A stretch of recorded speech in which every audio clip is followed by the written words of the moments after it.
একদিন Bill Gates একটি রেস্টুরেন্টে খেতে গিয়েছে। খাবার শেষে বিল গেটস ওই রেস্টুরেন্টের যে ওয়েটার ছিল তাকে $5 বকশিশ দেয়।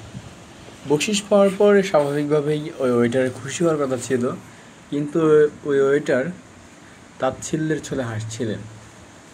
যেন মনে হচ্ছিল বিল গেটস কোনো ভুল করে বসেছেন। একটু পর বিল গেটস জিজ্ঞেস করলেন, আমি আপনাকে বকশিশ দিলাম, কিন্তু আপনি হাসছেন কেন? ওই ওয়েটার তখন বলে উঠল, গতকাল আপনার সন্তান অর্থাৎ আপনার ছেলে এই রেস্টুরেন্টে খেতে এসেছিল এবং সে আমাকে $100 বকশিশ দিয়েছে।